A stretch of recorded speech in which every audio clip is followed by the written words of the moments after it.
cadeira VIP, a gente vai para trás do palco, para os bastidores, acompanhar como é feita a programação cultural de São Paulo. A gente já está de olho em 2020. A Selene trabalhou muito em 2019, graças a Deus. Ainda bem, é verdade. E tem muita coisa para acontecer em 2020. A gente vai falar um pouquinho da carreira dela, que eu sei que tem muitos anos dedicado ao teatro brasileiro, viaja bastante, são muitos espetáculos, muitas produções. Queria que você falasse um pouquinho da tua história, falasse um pouquinho como é trabalhar com teatro, com produção. Olha, a minha história é isso que você falou, né? São muitos anos. Eu comecei, na verdade, em 1979. Olha só, você não era nem nascida. Era nascida, tinha 2 anos. Em 79 eu comecei como atriz. Naquela época foi quando se regulamentou a profissão. Uhum. Então eu peguei bem o comecinho dela, acho que foi em 78, se eu não me engano. Eu trabalhei uns 10 anos ainda como atriz, num período que produção, era difícil você ter a figura do produtor. Uhum. Normalmente era um ator da companhia, era alguém que fazia a produção. Eu fui para o Rio de Janeiro, enfim, trabalhar na TV educativa de lá, e eu levei uma peça daqui. E eu senti a necessidade, quer dizer, eu comecei a produzir essa peça, e a partir daí eu quase enlouqueci. Trabalhar como ator e como produtor no mesmo espetáculo, isso começou a ficar muito complicado, muito angustiante. E as pessoas lá no Rio começaram a me chamar, me conheceram produzindo, então me chamavam também para produzir. E aí aos pouquinhos isso foi virando uma produção, virando uma profissão, porque na verdade a gente não tinha naquela época uma formação. Né? Hoje já tem faculdades e tal, mas naquela época não, a gente se formava na prática, na raça mesmo. E assim foi, eu comecei a produzir, num primeiro momento me bateu uma crise, que eu achei que eu estava deixando de ser atriz, mas depois eu comecei a perceber a profissão de produtor, como abrir um leque de possibilidades, sabe? Eu fazer o meu caminho, eu produzir, eu colocar o que eu quero. Né? O que eu quero não é nem o que eu quero, tem que ser sempre uma equipe, mas o que eu sonho, o que eu desejo, que tipo de teatro, na verdade estou falando de teatro, né? Aí fiquei produzindo um pouco no Rio, já com o desejo de voltar para São Paulo. Aí voltei para São Paulo em 2000 eu morei 18 anos no Rio. Voltei em 2001 e chegando aqui eu já não era mais nenhuma coisa nem outra, porque eu já não trabalhava mais como atriz e ninguém me conhecia como produtora, então foi bem complicado assim abrir esse caminho, né? Então eu num primeiro momento trabalhei muito com dança, reencontrei uma antiga amiga que estava na produção de dança, comecei a produzir muita dança, mas sempre de olho no teatro, que era a minha vida, né? Aí aos pouquinhos fui chegando, fazia uma coisa aqui, uma coisa ali, até que comecei a pegar mesmo assim, né, me aproximei do teatro, de um teatro que eu queria fazer, e aí foi assim, um atrás do outro. Comecei com amigos que produziam, o saudoso Juliano Rica, né, fazendo Quem Tem Medo de Virginia Woolf, com a Zezé Polessa, o Daniel Dantas, e outras produções, aí foi. Hoje a vida que você leva de produtora, captadora, uma mistura de tudo. Como é que é, Selene? Porque a gente percebe que a vida no teatro tá cada dia mais difícil. Tá. Mas ao mesmo tempo o teatro parece que as pessoas ganham mais força, né? Não querem parar. Que a palavra da moda é a resistência, né? Um ajuda o outro, tem esse... A gente está num período muito difícil, muito complicado, muito perigoso, talvez, eu acho que é um dos períodos mais perigosos mesmo, né? Porque a gente não sabe, né? Eu falo politicamente mesmo, a gente não sabe o que vai acontecer. Então, mas assim, a minha vida como produtora sempre foi difícil, nunca foi fácil, na verdade, né? Isso é uma realidade. Não é agora que tá difícil, sempre foi. E a gente tem, assim, você tem que lutar com as armas que você tem, né? E um produtor, como eu descobri lá atrás, ele na verdade ele não tem uma função, né? Ele tem muitas funções. Você, por exemplo, escreve, não são todos os produtores, né? Claro, às vezes tem um produtor que se especializa num segmento. No meu caso, eu escrevo projetos, por exemplo, escrever projetos para editais, para leis de incentivo, Rouanet, PROAC.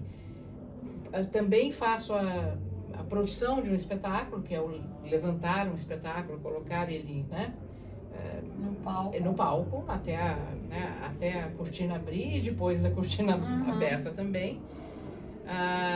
Tem a venda, a captação, como você falou. Hoje em dia é muito difícil a figura do captador, né? Então, normalmente você faz a captação. Eu não sou uma captadora, mas eu na medida do possível, eu capto para os meus projetos. Mas é sempre de uma maneira bem sofrível, né? Assim, é complicado. Não deveria ser assim. Mas a gente acaba caindo nessa questão. E, enfim, e numa produção de uma peça, em todos os momentos, né? Na pré-produção, na produção e na pós-produção. Sim. Que uma peça, quando acabou, por exemplo, hoje a gente está acabando com uma peça. Acabando no sentido de terminando uma temporada. Do Condomínio Wisniewski. Agora a gente tem a pós-produção, né? Esse espetáculo já estava em cartaz, então ele já existe, ele é um pouco mais fácil. Mas se você faz ele por um edital, por exemplo, você vai fazer a prestação de contas, para onde vai, qual vai ser o futuro desse, por exemplo, essa peça, Condomínio Wisniewski. Ele tem um espetáculo já marcado para o Sesc Jundiaí e tem ele vai estar em janeiro dentro de uma mostra da prefeitura. Ele vai fazer o mês de janeiro no Teatro Cacilda Becker. Então, assim, a gente tem que pensar, ter essa visão, sabe? Um pouco 360 graus no sentido do tempo. Você tem que... Eu não posso esperar acabar agora, o que eu vou fazer? Não, eu já tenho que, durante, já ir planejando. Tanto é que fora do ar, a gente estava conversando e você me falou, tem muita coisa já para acontecer em 2020. Tem. Eu falei, pro primeiro semestre, também. Pro segundo, também já tem coisa. Tem. É aquilo, né? Acho que dentro dessa situação, eu posso me considerar super privilegiada, né? Assim, porque a gente sabe que não é assim, né? Tem muita gente precisando trabalhar com dificuldade, mas já tenho algumas coisas assim. Você quer que... Pode adiantar pra gente, claro. Tá, a gente tem, eu estava dizendo, né? A Milionária, que é do Bernard Shaw. Premiado, né? Isso, premiado com aquele escolto. Aquele escolto ganhou o prêmio Shell, né? Com a Milionária. Ela vai fazer a temporada... Vai reabrir o Teatro Paulo Heiró em fevereiro. Então a gente vai ficar um mês lá no Teatro Paulo Heiró. Nós temos... Bom, as viagens a gente faz agora esse ano, mas 2020, a gente tem em janeiro o Condomínio Wisniewski, que é Milionária. Nós temos em março tem uma nova produção no Sesc Pompeia, chamado Escombros, com direção da Clara Carvalho. Nós temos... Posso esquecer das coisas. Cássia Kiss, você me falou. Cássia Kiss, a circulação da peça da Cássia Kiss. A Cássia tem um espetáculo lindo chamado Meu Quintal é Maior do que o Mundo, que é com textos do Manuel de Barros. A gente já está fazendo, né, a circulação da peça. Fizemos algumas cidades aqui no Brasil e agora nós vamos fazer 2 temporadas em São Paulo. Em janeiro, num teatro novo que reabriu antes de ontem, né? Reabriu não, foi inaugurado. É porque ele existia com outro nome, né, tal, que é o Teatro D, e a gente faz janeiro. E depois voltamos em março, no final de março ou abril, no Teatro Aliança Francesa. Então são 2 temporadas aqui em São Paulo, né? Que é um espetáculo lindo, é um monólogo, mas é ela com um músico, tem músicas, não sei se você chegou a ver, é lindo, é belíssimo, né?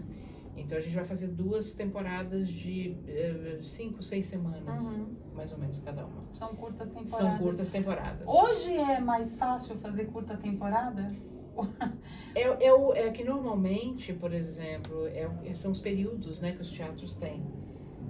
O Sesc normalmente é isso, 5, é um mês ou 5 semanas. Eu acho ruim, assim, eu não gosto de fazer, eu prefiro fazer no mínimo 2 meses, porque a temporada ela vai aquecendo, o boca a boca ele é lento. Quando tá pegando, quando o negócio tá começando a ficar bom, acaba. Então assim, eu não gosto muito desses períodos não, né? Você tem que começar a fazer uma campanha muito antes, para quando chega na estreia a coisa já tá, e é mais difícil, né? Mas são os períodos, né, dos teatros que eles têm disponível, né, pra... E a produtora tem que estar presente 24 horas? Tem que estar presente. Eu tenho uma equipe, né? Você conheceu até a Marcela, por exemplo, né? Que é a minha... ela não é mais nem minha assistente, né? Ela é muito mais do que isso. É meu braço direito, a pessoa que... Direito e esquerdo. Direito e esquerdo, as duas pernas, né? A Marcela é uma pessoa que né? Se eu não tivesse, eu não conseguiria ter mais de uma produção ao mesmo tempo, né? E, então a produção, por exemplo, hoje eu me atrasei, estava fazendo outras coisas, a Marcela está aqui. Então a produção tem que estar assim, filho. E a produção não começa aqui, né? Hoje eu começo umas 7h30. Da manhã. No computador, já tenho, né, trabalhos, então é um trabalho que não tem sábado, não tem domingo, não tem feriado. Às vezes as pessoas não acreditam, né? Mas é verdade. Não tem feriado, não tem... Claro que você faz o seu tempo, né? Você faz o seu tempo, mas se você quer, dependendo da forma que você trabalha, é muito difícil você ter férias. No meu caso é quase impossível. Acho que eu não tenho férias há muitos anos. Mas é uma opção, eu gosto, né? Assim, às vezes eu falo assim, vou dar uma descansada, eu já fico 2 horas depois, já fico... E é importante ver outras coisas que não sejam também, o seu guarda-chuva, por exemplo. Sim, que é uma coisa difícil, né? Se você tem...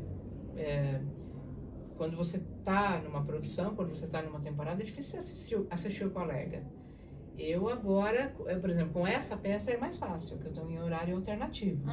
Então eu gosto, final de semana dá pra ver e tal. Mas é muito importante você conhecer, você saber o que está acontecendo, né? O que o teatro está...